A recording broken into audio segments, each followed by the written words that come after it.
Paranormal Dimensions is a regular feature on Mondays on the Paranormal UK radio network.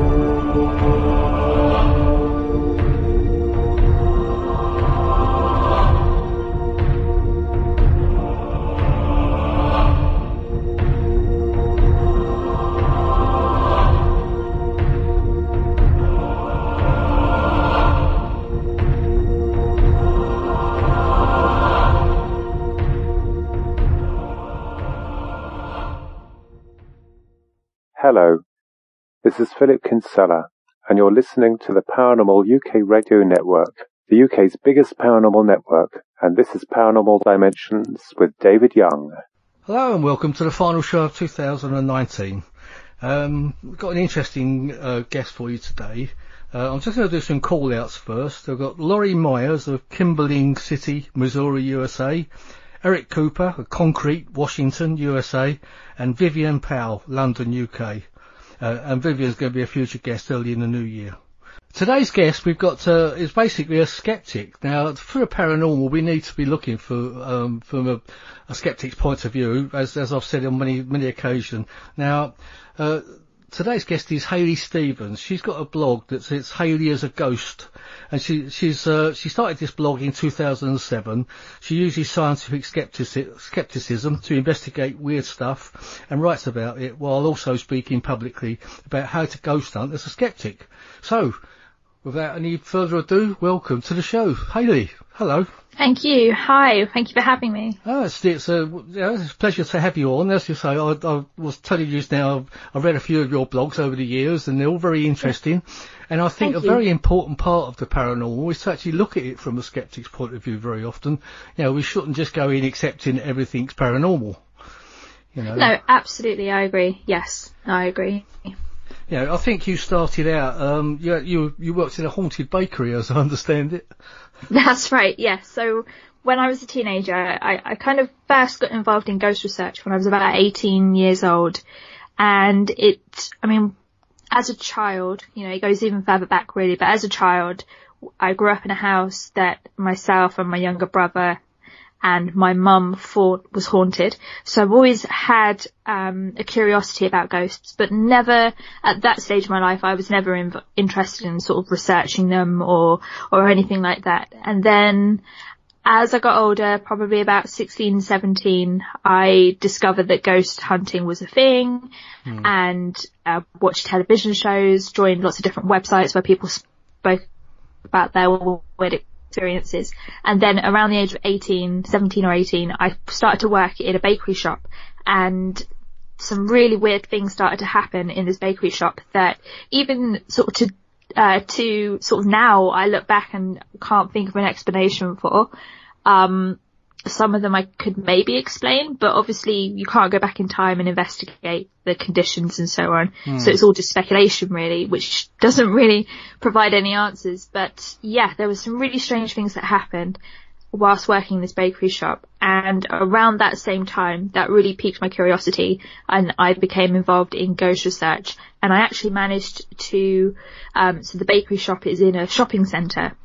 And I managed to, along with some other investigators, arrange to access the shopping centre after the place was closed for the evening and conduct some ghost research overnight there, which proved to be very interesting in itself. So, did anything paranormal happen? Well, some very strange things. Whether they were paranormal in origin or not, I cannot tell you. I don't know. So obviously you mentioned that I'm a skeptic. So when strange things happen, I try and look for explanations.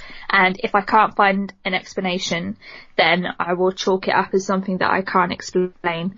But I don't know if that means that it's unexplainable. It could be just that I can't explain it. Somebody else who was maybe in my shoes may have been able to.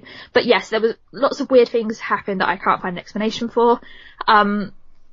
One of them was that we were standing in sort of a gangway area, like where the public walk between all the different shops. And out of the fruit fair area, and stand there that was sort of selling, I don't know, like a pop-up shop in the middle of this area. And we were standing on one side of it, and it's closed up, obviously, because this is the evening. And we stood there just talking among ourselves about who's going to do what this evening. This is right at the beginning of the investigation. And sort of all at the same time, the group of people that were there, we all became aware of the sound of what sounded like a child sort of humming a tune. And as we became aware of it and started to kind of shush one another, the humming sort of stopped. And then we very clearly heard what sounded like a child laughing. And we split into two almost instinctively and walked around the stall, and there was nobody around. The place is shut down, so there shouldn't have been a child in there on their own anyway. We couldn't find a child anywhere. So to this day, I don't know what we heard, but I do know that we heard something. In the same place when I worked in the shop, so this wasn't on an investigation, but when I actually worked in the shop during the day when it was open, there was one incident where a security gate at the side of the counter, it's one of those gates where you have to lift it to be able to open it. If you just push it, it doesn't open. So I'm serving a customer, and the gate at the end of the counter just flew open with such a force that it actually banged into the wall behind it. And the bang into the wall made some loaves of bread fall off the shelf above that area. And we all just froze, and the customer turned to me and said, "I think you've got a ghost," and then sort of finished her transaction and left. And there were lots of incidents where I suspect some people would chalk it up as paranormal activity, or poltergeist activity, if you want to be more specific. There were lots of things that would move around. You would go in and find that shelving units had been sort of moved around, or stuff had been knocked off of them. And we're talking like really heavy tins of ingredients and so on. So, yeah, some really strange things. Yeah, well, that gate incident sounds really, really weird, because, I mean, obviously everyone saw it happen. And yeah, there were 3 people that saw that happen, and I didn't know them because they were just customers. But we all saw it happen, and somebody who was working at the back of the shop heard it happen. And actually he was an older member of staff who'd been there for longer. He recognised the sound as the gate, and he actually thought that somebody, like a member of the public, was trying to come around the back of the counter, and he actually came out the front to help because he thought that someone was gonna, try and steal something, or and obviously nobody was there. And then, yeah, we just kind of carried on, kind of not really knowing what to do. Like, what do you do? Yeah. Yeah, and there were lots of other things. So out the back of the shop, there was a sandwich prep bar that you would work at to make all the sandwiches for the day. And the people who would work on that, no matter who you were, would sort of have their aprons undone from behind as though somebody was tugging on the strings. And some of the oldest ladies that worked there, who'd been there a while, they said that it was a ghost of a little boy who came along and just pulled them open as a joke. But I mean, I don't know if that is what it was, or if it was a member of staff doing it, but it certainly did put you on edge when it happened. Yeah, and that's what goes with the child voice as well, doesn't it? Yeah, exactly. From that point of view, yes. Yeah, and the incident with the humming and the laughing, that actually happened directly outside of the bakery shop. But that didn't make you that didn't convince you to be, to be a believer then, obviously. Well, at that time I was a believer already, so I used to believe in ghosts and the idea that when you die you continue to exist, so that these things were maybe evidence of survival. And as the years have gone on, I've sort of kind of lost that belief as I kind of discover more what I think are plausible explanations, more scientific explanations, but then I cannot find explanations for everything that I've experienced, and I can't find explanations for everything that people report to me that they've experienced that I then investigate. So I do try and keep an open mind, and I'm always willing to hold my hands up and say when I can't find an explanation. These things were truly strange. I look back now and I don't know what there is to support the idea that they were ghosts. there certainly is suggestion that they were ghosts. People concluded in themselves that they were ghosts, but when you try and work out how you can know for sure that that was a ghost, that's where I kind of run up against a wall, so to speak. Yeah. That there is no supporting evidence. No. That ghosts are real. I imagine a lot of it goes in when you're actually speaking to people. Is that what your opinion of them? Are they telling the truth a lot of the time as well? I mean, you must speak to people. You think, well, they're telling me the truth, and they must believe what they've heard or seen. Absolutely, and I think it helps that I've had weird experiences myself. So when because actually when a lot of people do contact me, the kind of things that they say are usually like, I'm not crazy, you're going to think I'm mad, I'm not lying, this genuinely did happen. And I think the majority of people are telling the truth, a large majority of people. There are people out there who do hoax things and do lie, but I think I would say, a high majority of people, so, up in the 90%, are telling the truth. And whether they did have a paranormal experience or not is a different question. But they think they've had something strange happen to them, or they've witnessed something strange, and they're being genuine about what they say they've experienced. So is that one of your favourite stories, the bakery story, or have you got other stories that you've not been able to explain that have interested you? There has been lots over the years. So I've been doing this, like I said, since I was 17, 18, and I'm now in my early 30s. And there is another occurrence that happened probably in the last 5 years or so. I visited Woodchester Mansion.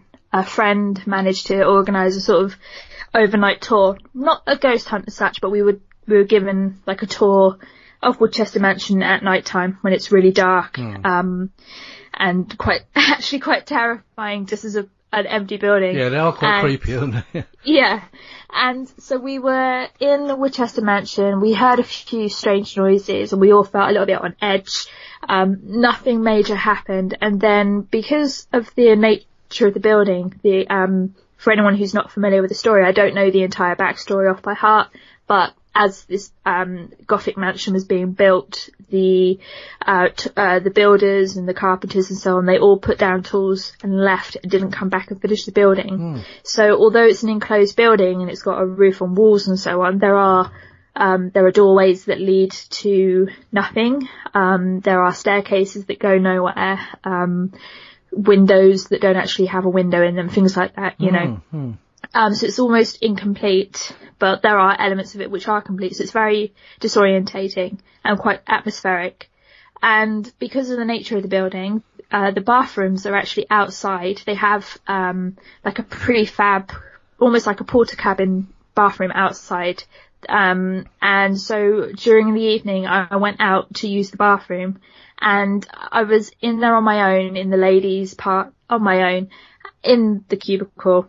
And I heard, as I'm in there, I heard something say my name, and I thought it was a member of the team who had come to see if I was in the bathroom. I heard somebody say my name kind of slowly, like Hayley, and I said hello, because I hadn't heard anybody come into the bathroom from outside. It's like, hello, yes, and nobody responded.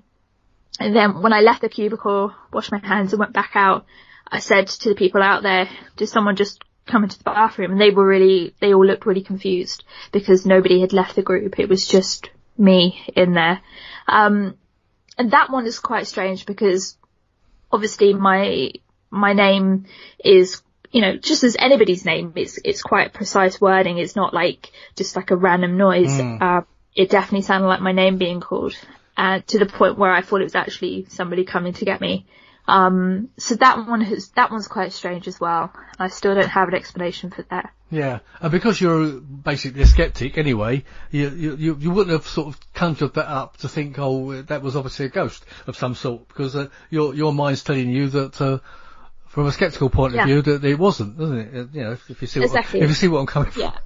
But, I think there is the argument that I was there and I was learning about the ghosts, and so maybe there's an element of expectation. Or imagination steps in, or But I certainly wasn't expecting to experience something spooky while sat on the toilet. No. And quite oddly, when I went back to the group and said to them, this is just, did someone call my name? And then they were like, no, why? What's happened? And I told them. The guy who was with us, who actually works at the venue, had this look on his face, and he was like, you're not the only one who says that's happened to them. So it's something that has happened to other people, and I didn't know that at that point. And then that kind of, as a skeptic, you're not supposed to get spooked. You're meant to go in and be like, oh, it's nothing. But that actually did spook me out a little bit, that it had happened to other people, and we hadn't been told about that before, like, that happened. It was only afterwards that he added that, and that freaked me out. So maybe, I don't know if that is genuine, if it definitely has happened to other people, or if he was just telling me that because I was the skeptic. But if that's true, then yeah, that was a little bit freaky. Yeah. So basically, you can't be a full skeptic, can you? You must have some, like you say, you do look at it with an open mind most of the time. And I think that's the way you've got to look at any investigations anyway. I think an open mind is actually necessary to be a skeptic. So I know that there are people who describe themselves as skeptics out there who they just dismiss things a priori, that's not skepticism. So there are people who say they're skeptics who actually are very close-minded, they're not interested. And I recently did a talk for at the Lapis conference in Lancashire, and it was basically the rules that I've developed as a researcher. And one of these rules is to be led by curiosity, not by expectation. And I think whether you believe or don't believe, you should always be led by curiosity. So when you're presented with a case, ask questions. What could that have been? What might have been happening here? What did they actually see? What were they doing? Rather than expectation, which is they're lying, there is no ghost, and be biased from the beginning. I think if you go into a case with questions, you're probably going to discover something, even if it's something you already know and have learned previously. But if you go into a case with an open mind and with questions, you'll learn something. You might discover something rather than just backing up what you have always believed. Sure. What's your opinion of using instruments on these paranormal investigations? Do you use any instruments yourself? I don't know, and I don't think they actually... I think it depends on what the technology is. I think that they can actually add a lot of biases to the investigation. So, and I know that a lot of ghost hunting teams use them on every case, and actually really, when you're investigating a case, you should really be tailoring what you're doing to the specific circumstances of the case that you're investigating. And so I don't think, so I know there's some people think that electromagnetic fields, for example, are connected to ghosts. I don't believe that to be true. I don't think science shows that that's true. I know that some investigators think that electronic voice phenomena is a way of communicating with spirits. I don't think the science backs that up either. And I think that when it comes to ghost hunting technology, so much new stuff is being developed all of the time, and it feels a little bit like reinventing the wheel, but the wheel doesn't necessarily work in the first place. And so more and more stuff is being created that people claim can help you find ghosts or can help you communicate with ghosts. And whether people agree with me on the fundamentals of whether those things actually work or not, I think all of the new technology that's always kind of being produced and churned out, I think it's a little bit gimmicky, and I think it kind of takes advantage a little bit of people who are kind of desperately seeking some answers about the survival of spirit or whatever it is they're looking for. Yeah, I mean, I can agree with you on certain aspects of that, because I've known somebody that makes ghost boxes and things, and he's obviously he's been known as a fraud anyway, so yeah. So I can support that. And I know that when it comes to electronic voice phenomena, EVP and EMF, and broadly, ITC as a whole spectrum of approaches, I know people will fundamentally disagree with me, and that's, I'm not out to change anybody's mind. I'm not interested in doing that. But I do think that as more and more things are developed that do these methods, I don't think they're necessarily as good as people would have us believe. And I do think that they do try and just cash in a bit on the growing interest in ghost research. So when you go out and doing talks, are your talks very varied, or do they, or you do mostly the same sort of talk about, your skepticism, or do you actually sort of tell about stories of some of the investigations you've actually done? There is a variety of stuff that I talk about.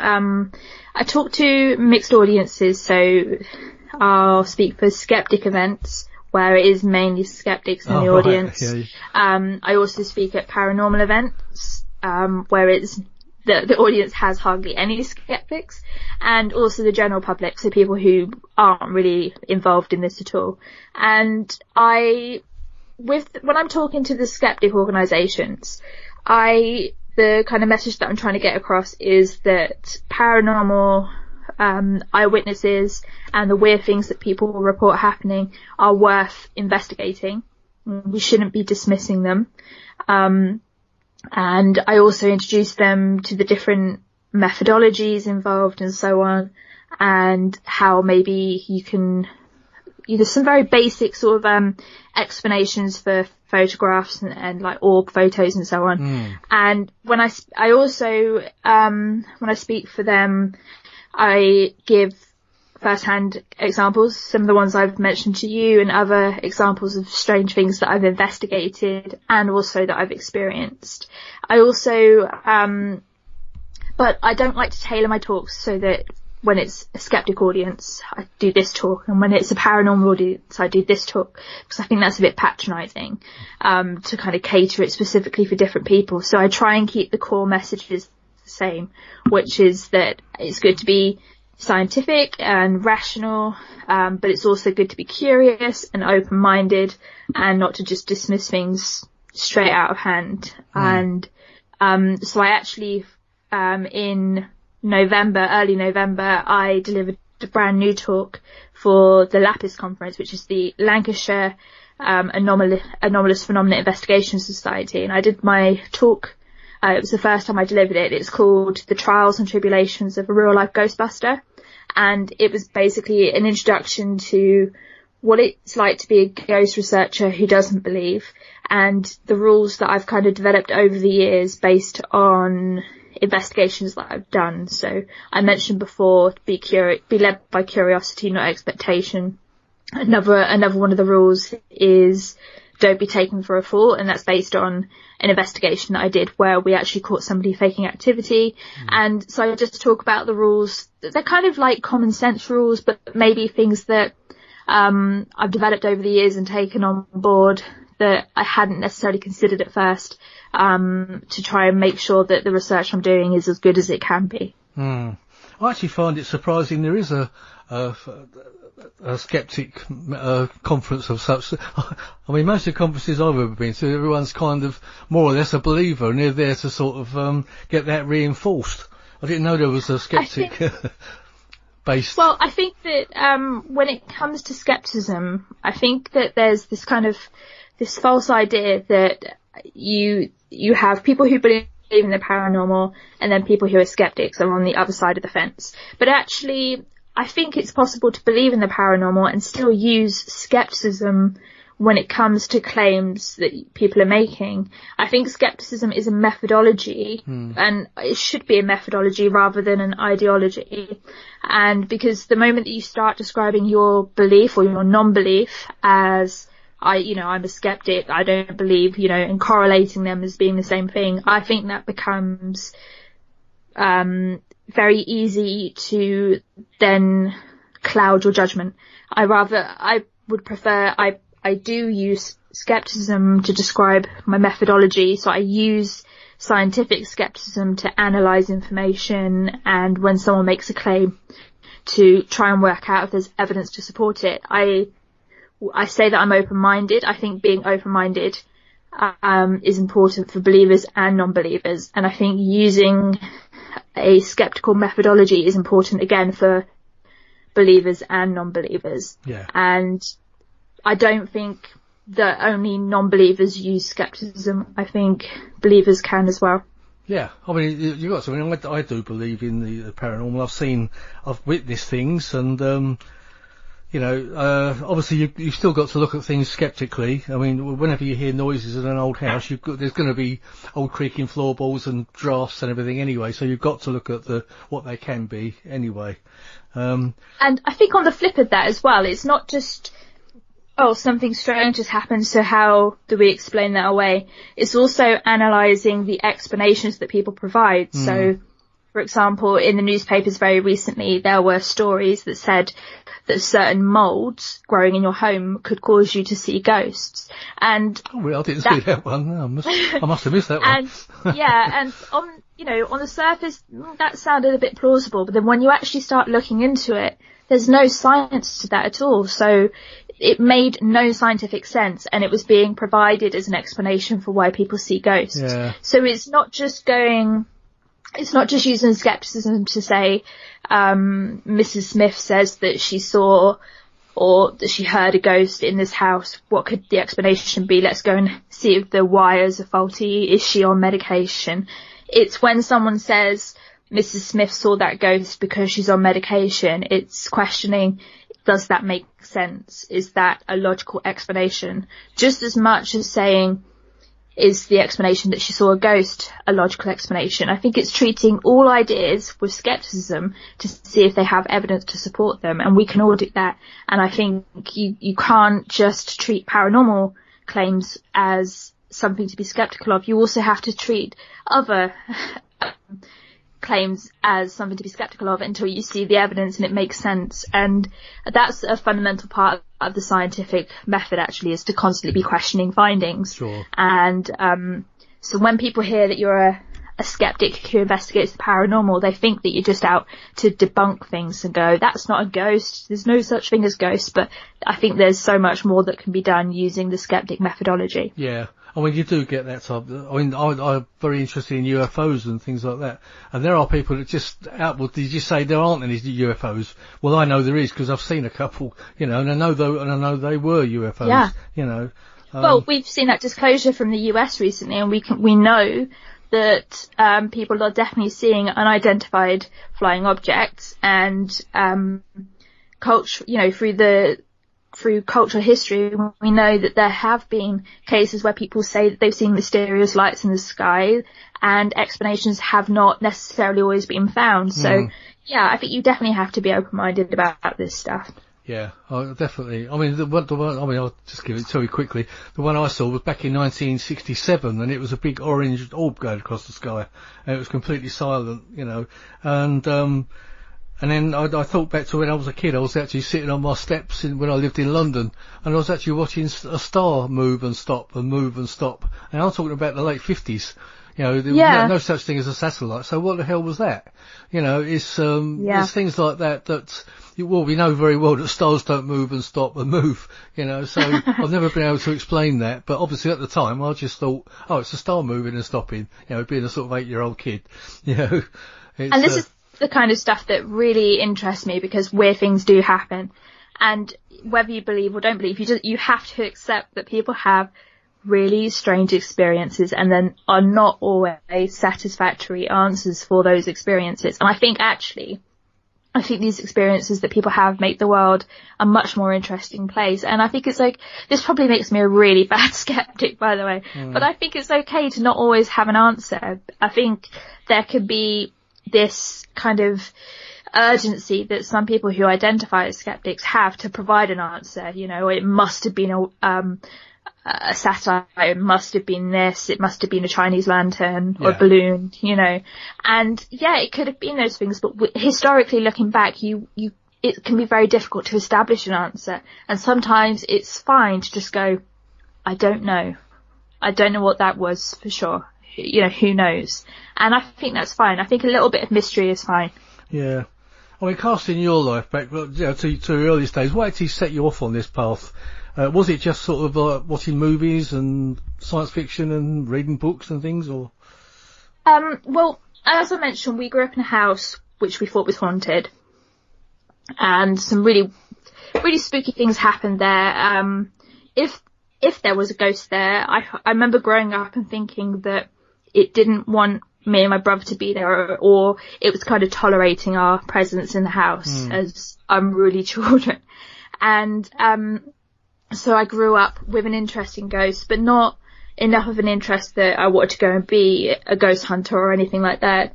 And then the television show Most Haunted sort of launched, I think it was in 2002, and that sort of coincided with me working in that spooky bakery shop. Oh, right. And then in 2005, the television show Most Haunted was sort of rocked by a scandal that the psychic on the show called Derek Acorah, they alleged that he had cheated by having pre-gained information.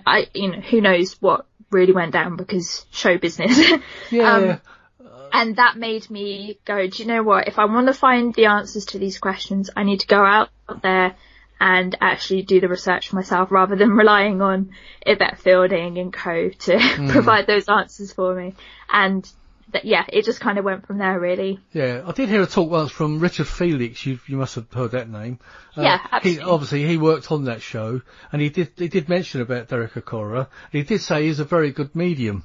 But the thing was, because they're making a TV show, and if things are not really happening as they should be, they're sort of trying to produce results to produce a TV show. Yes, so absolutely. A bit of that comes into it. You think, well, we've got to make this interesting, so let's have something happen, which unfortunately ruins the whole thing.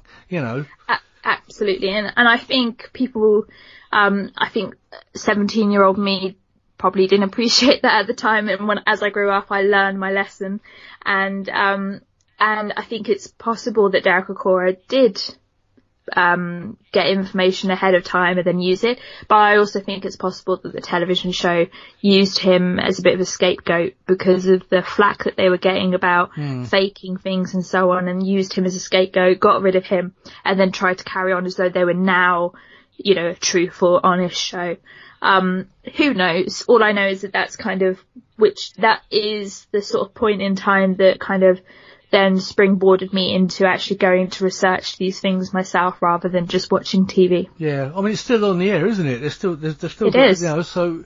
Well, it's not on television anymore. They're now on a dedicated YouTube channel, which by all accounts, they're getting fewer viewers, but actually for a YouTube channel, they're doing really, really well.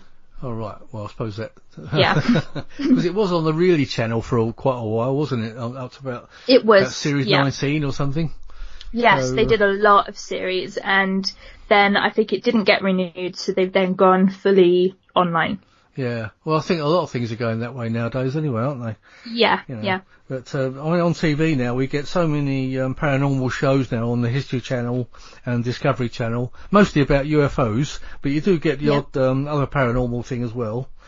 I don't know if you may not have heard the show I did a couple of shows ago, but I had Jeff Mudgett I had on the show a little while ago, and he's been involved in some paranormal investigations about the American Ripper, who was actually Herman Mudgett, which is his great grandfather, and there was a timeline put together that he thinks that Herman Mudgett was actually our Jack the Ripper. Which was that was quite an interesting show, and it was quite an interesting series on the History Channel. I think it was about an 8-part series. So if you can catch that at some point, that's really interesting. Sorry, that surname Mudgett, is that something to do with H.H. Holmes? Yes, H.H. Holmes, that's right. H.H. Holmes was actually his great grandfather. Oh my gosh! Wow. And H.H. Holmes was actually America's first serial killer. Yes, I know. Yeah, that's right. I didn't know that he was linked to Jack the Ripper, though. That's right. His actual real name was Herman Mudgett. But obviously, I think H.H. Holmes was just one of his aliases. Yeah. I think he had about 27 aliases or something. Yeah, something like that. Yeah, but, he was. It's an absolutely fascinating story. Because Jeff's got a book out called Bloodstains about the H.H. Holmes murders and the murder castle and everything in Chicago. So.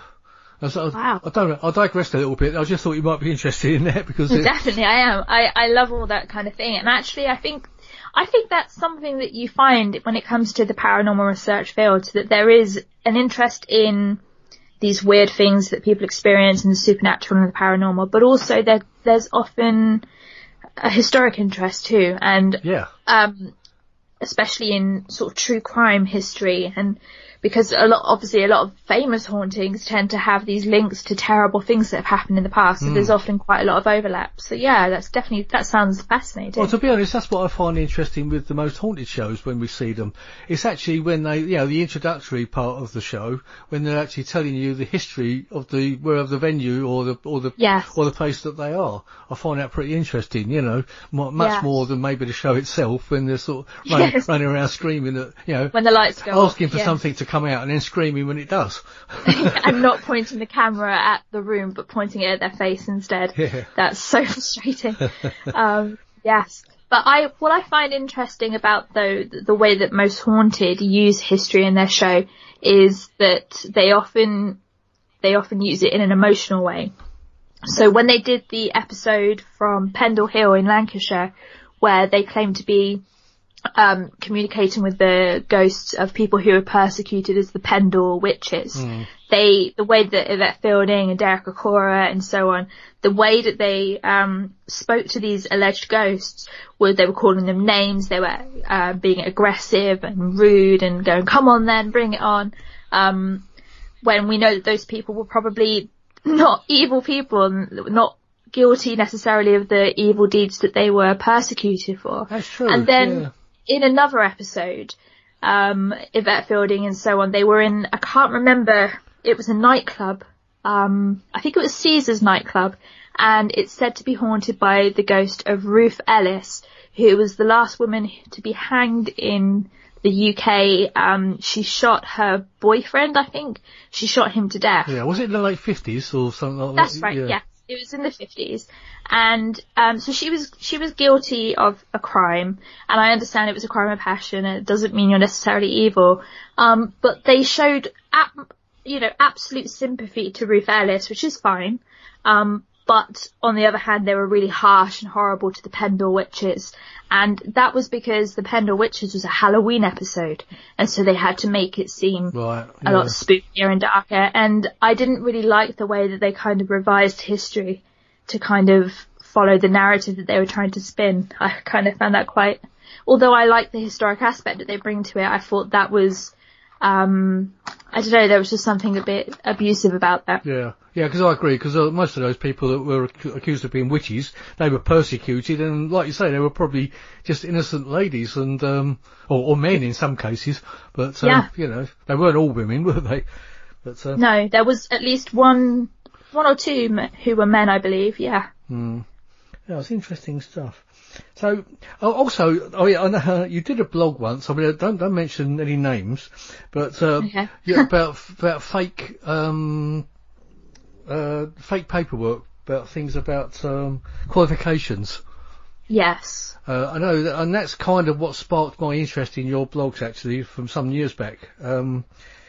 Because somebody had who runs a magazine, and apparently qualifications were manufactured from the run of that magazine. But perhaps you'd like to tell us a bit about that and your investigation into it. Yeah, so you I won't know who I'm mention talking names. about, don't you? Yeah, I know exactly who you're talking about. I won't mention any names, but and somebody who is a skeptic blogger had mentioned that this individual had plagiarized some other authors in a report that they had written about. So this person had done an investigation apparently, and in their report on this investigation, they had just plagiarized so many people, and there was this evidence that just showed the original documents and then this person's documents. You could just see them side by side. They was massively plagiarized. And I'm currently studying for a psychology degree, and so from the very beginning, you are taught about plagiarism and how to make sure you don't do it, what it looks like and so on. And it really surprised me because this person claimed to have numerous qualifications, including, I think, a PhD. And this really surprised me that they would plagiarize on this level, because as an academic or as a student, you are taught how to not do that, and it has massive consequences if you are caught plagiarizing people as an academic, which this person presented themselves as. And so that rang some alarm bells in my head, and I thought, well, are these qualifications real? What's going on here? And so I started digging into them just out of curiosity more than anything. And I discovered that the university that they qualified from wasn't a real university, that it was sort of like a degree mill that you pay for a degree. And they claimed that they were doing, I think, a course at the time where you could pay them to train you as an investigator. And they claimed that it was accredited, but it wasn't accredited. When you actually looked into who they claimed had accredited it, it was organisations that they were also running. Yeah. So they were claiming to have accredited their own training course, which that's just not how that works. And this really started to ring alarm bells for me, because people were potentially being misled. And I think that's something that you see quite, not often, but you do see happening when it comes to paranormal research, are people who claim to be experts, and they actually, they don't really stand up to scrutiny when you start to look at, the qualifications they say they have, the experience they say they have, they're kind of blowing their own trumpet a little bit. And so I wrote that blog post. I actually, I was quite scared to write the blog post because I didn't want to say anything that was false. So I actually contacted them ahead of time and said, I found this information. Can you verify the things that you're saying? Can you, have I got it right? Is any of this stuff that I've said wrong? And they didn't get back to me. That doesn't surprise me. No, and they kind of, they tried to string me along a little bit to kind of stop me from publishing it. And in the end, I just went ahead and published it. And nothing has come of that. In fact, I think at the time they took their website down on which all of the claims were made. But I think when it comes to people claiming to be experts, I think anybody who is an expert is probably very humble about their knowledge and their expertise, and would be like, don't just take my word for it, do the research for yourself. But in this instance, that wasn't the case. And yeah, that sent my skeptic senses going a little bit. Yeah. I mean, this person is still actually running courses as well now. Yes. And charging for them. And apparently they're part of a bigger conglomerate now.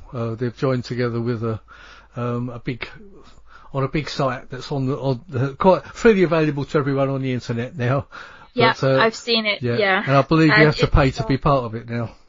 You do, and it's really scary because there may be people who are handing money over thinking they're getting a genuine qualification from this organisation, and that's not the case. It's not the case at all. It would be like me saying, I can train you to be a ghost hunter, and yeah, I could give you some tips and some advice, but it doesn't mean that you're a qualified ghost hunter. And I think that's what's happening. So it really concerned me a little bit, actually, because I could just imagine somebody thinking they are fully qualified as a paranormal researcher and then going and doing investigations and actually not being very good at it, but thinking they are, and having been ripped off, Yeah. I mean, obviously we can point anyone's interested in the right direction to see your blogs and find out who it is we're talking about. It's all up there, but I won't name any names. No, it is all out there. I will actually put some links on my Paranormal Dimensions page anyway, because we're talking about it. So it's and I always encourage people, so whatever I've written on my blog, don't just take it as fact. Do your own research as well. And if I've got anything wrong, let me know and I will correct it. And that's actually what I offered to this individual. Yeah, I don't know if you remember, but some time back I did actually contact you about this other bigger organisation that's sprung from the original name that we was using for that college. Yeah, I think I do remember I think actually several people contacted me, and because they either, in relation to this person, other things that I maybe hadn't found, but also other people who were doing the same kind of thing, and they wanted me to write about them, and I thought I could, but actually, if I started writing about everybody who falsely claims to be a qualified expert in this stuff, that would be all I ever write about, because there are so many people out there who do it. Yeah, like you say, it's not just this one person. There are quite a few. I agree with you. I think the unfortunate thing, I mean, it does actually run a magazine as well, but although the magazine is actually free, but obviously there's adverts and things in it. And this bigger organisation, I understand they're bringing in bigger names to draw people in to, as I think they're inviting bigger names to sort of join this big organisation, which you pay to be part of, in order to bring other people in. That's what I find a little bit unfortunate nowadays. Money seems to be talking now. There's big organisations that are taking over all this paranormal excitement, if you like, and they're drawing in the big names. And obviously, a big name will actually, if somebody offers £2,000 to come and talk, they'll take it. I mean, anyone would, but unfortunately, that's what you seem to be finding now, that the big organisations are bringing in these big names as part of their organisation now. And of course, everyone has to pay their fees to go and hear them speak. When a few years ago they could sort of go and sit in a pub or something and hear them for a couple of quid. Absolutely, cost of a pint. Absolutely. And I think there's always going to be an element of that. I think there probably always has been. You go back decades and decades and decades, there's always been an element of personality kind of ruling. But yeah, I think there are people out there who are genuinely interested in paranormal research. There are those of us who then do the research. And then there are those people who see it, they see the interest, and they go, oh, we could actually make a profit off the back of this. And they kind of, I wouldn't say prey, because I think that's quite a strong word, but they certainly sort of take advantage of this bubble of interest that's building around the paranormal. Yeah. And I think, I call it the most haunted effect a little bit, because back when I first started as a ghost researcher, you could gain access to all sorts of places who thought they were haunted, and you could do investigations overnight and so on. And now you would have to pay to access those same investigation locations. And I think, there's a cult of personality going on, and I understand why it happens. It's capitalism, isn't it? But I also think it does hinder the ability of people to actually conduct proper, decent research, which will further the field and help us understand paranormal activity and so on in a better way. So I do think that it's kind of like a win and lose, and it depends on what your aims are at the end of the day, I guess. Yeah, the locations are because they know they're highly sought after by the ghost hunting clubs and associations and etc. They try to get as much as they can, can't they? They're putting the fees up all the time. Absolutely. Of course. And I don't have any problem if it's, for example, Woodchester Mansion that I mentioned before. It's a historic venue run by a charitable trust. And personally, I'm more than happy to hand my money over to them so that I can visit that place and explore the paranormal heritage and the current activity and so on. But then on the flip side of that, you do get a lot of venues where they are contemporary hauntings, but they're also historic hauntings, and they kind of start to blur the lines between fiction and reality just so that they can get money from people. And that kind of winds me up a little bit, to be honest. Yeah, it does me a little bit as well. I mean, a lot actually. Yeah, I was being polite too. Yeah, it winds me up a lot too. I mean, I don't know if you know, but over the last 3 years, I was involved in exposing a fraud along with somebody.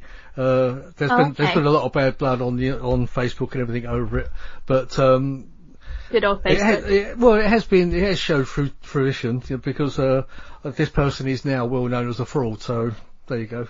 So, but as you find, they've still got their supporters as well.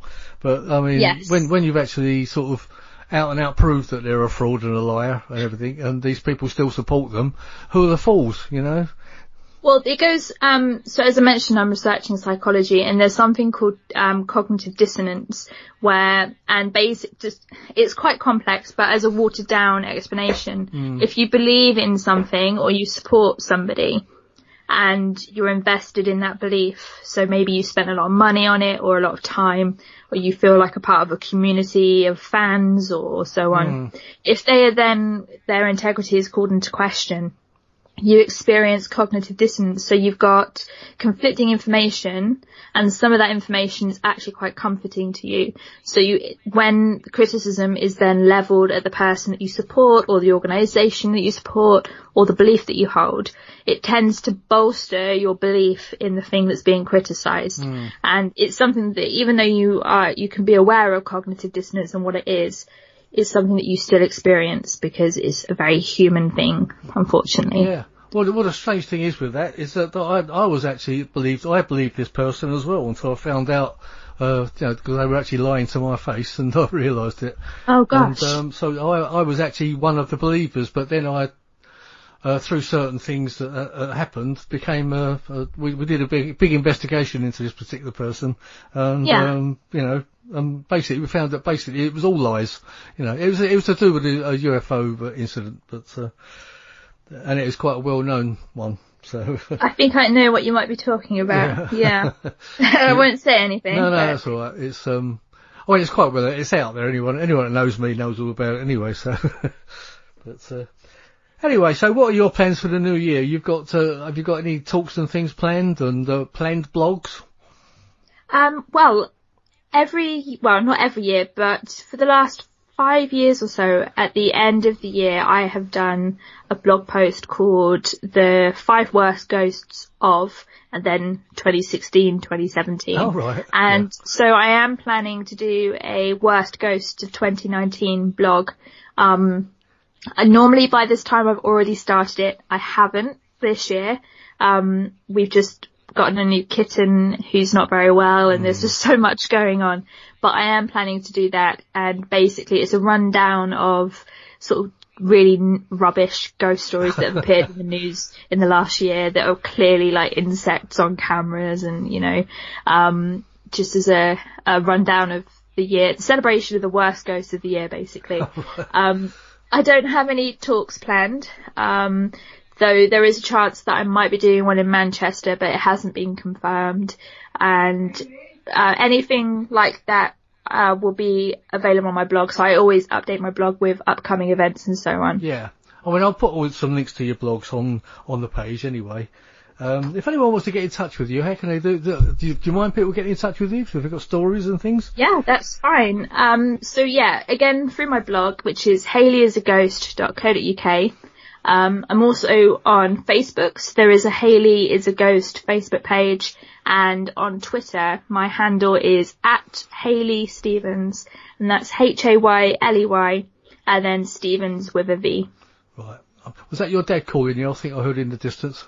Yeah, I think it was. Yeah.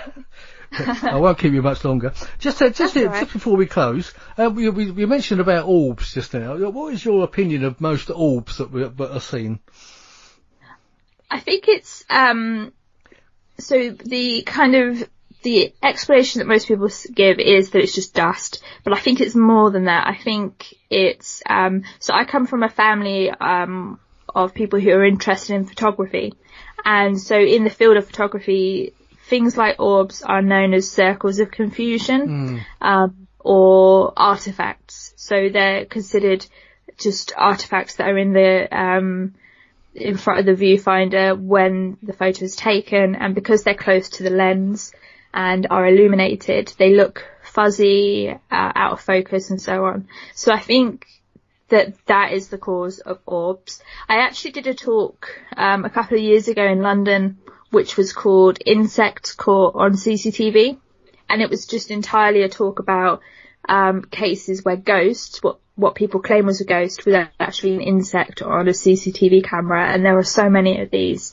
Now, I know there are also lots of orb photos and videos out there where they're quite detailed, or different colours, or they move in different ways, and I think you can't do like a blanket dismissal and go, oh, they're all photographic artifacts or out of focus dust particles and things like that. I think you have to take them on a case by case basis and then look at the explanations. But I don't think that orbs are paranormal. I think that there are probably atmospheric or environmental or mechanical explanations for them. Yeah, the reason I ask is I've been into Rendlesham Woods quite often taking pictures. Oh yeah. And most of the pictures you take in the dark they just come out black. And then you can take a sequence of pictures, say 7 or 8 pictures, all facing the same way. Most of them will come out black, but in 2 or 3 of them you'll get quite a number of orbs. Now, to my mind, you'd think that you'd get the orbs in every picture if that was the case, facing the same way and taking pictures within a few seconds. You know. Yeah. I think it depends, because even in a couple of seconds things do change. So as we're taking photographs, even if we're trying to keep the camera steady, the camera can move, and the air around you is always changing. So where I am right now, I can look at the lamp and see that there is an air current, even though I can't feel one. And also when you're taking photographs, you're breathing in and out. And if you're outdoors, it's extremely difficult to keep the conditions controlled and to keep them monitored around the clock as you're taking photographs. So, and also I think things like hair getting in front of the camera and things like that you have to take into consideration. And the main issue that we have is less so now that we have digital cameras, but it's still a thing where as you're taking photographs, you may not be looking at them immediately as you've taken them. You may be looking back at them after you've taken them, or a while after you've taken them, or even 5-10 minutes afterwards, and you might say to yourself, well, I wasn't breathing, or it wasn't a hair. But actually we don't always recall our memories very well, and especially when it comes to really sort of minute details which we're probably not paying attention to. I think it's really difficult to know for sure. Yeah, I mean, you're right. I mean, majority of the times when we take digital photos, we go back over all the photos we've taken, and we look at a picture and think, oh, look at that, what's that on that? I can see what you're saying. Yeah, it's just interesting. So I would just wonder how you felt about it. Yeah, because I mean, I've had some amazing pictures, and some friends have had some. When you get like a mist that wasn't there. And you get shapes in the mist and things like that. Yeah, I've seen photos like that. And as I said before, I think you have to take them on a photo by photo basis and examine them. So I don't think it would be very fair for me to sit here and go, well, you must have breathed out. Firstly, I wasn't there, and secondly, I haven't seen the photographs, so it's really difficult to try and offer an explanation. Yeah. I mean, I wouldn't say, like you say, I wouldn't say everyone is paranormal, but I have seen some really weird ones, not even ones I've taken, but what other people have taken, and they've got sort of faces and things. I know you can make faces in clouds and things like that anyway, but some of these, they were really weird, some of these pictures, but I mean, I just wondered what you made of it. Anyway, Hayley, it's been a fascinating talk, and thank you for making time to come on and speak to us tonight. Well, you're very welcome. It's been good to chat. Yeah. I always love discussing these things with people who are also interested. It's so rare that you actually get to talk to people who don't judge you. Yeah, well, this is why, I mean, I obviously this is a paranormal show, but I think it's good to get a skeptic. I mean, you're a skeptic, but you're an accepting skeptic, if you like. Yeah, I know what you mean. Yeah. which is the way you should be. So I've had a bad cold over the last week, so I've just about getting over it. Right. So I'm coughing and spluttering all over the place. But anyway, Hayley, wish you a happy new year, and good luck in your new year with your blogs and everything. Hope your kitten revives and gets better and everything, and good luck with everything. And, brilliant, thank you very much. Maybe one day you'll come back on the show and talk to us again. Yeah, I would absolutely love to. And a happy new year to yourself and to all your listeners as well. That's lovely. Thank you very much, and thank you everyone for listening, and happy new year to you. And you've been listening to the Paranormal UK Radio Network. This is Paranormal Dimensions. I'm David Young, and once again, happy new year, and see you on the other side. Paranormal Dimensions is as bright and powerful as our celestial star, the sun. And although it's expending thousands of pounds of energy every minute of the day, have no fear. There's plenty left.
Paranormal Dimensions is a regular feature on Mondays on the Paranormal UK radio network.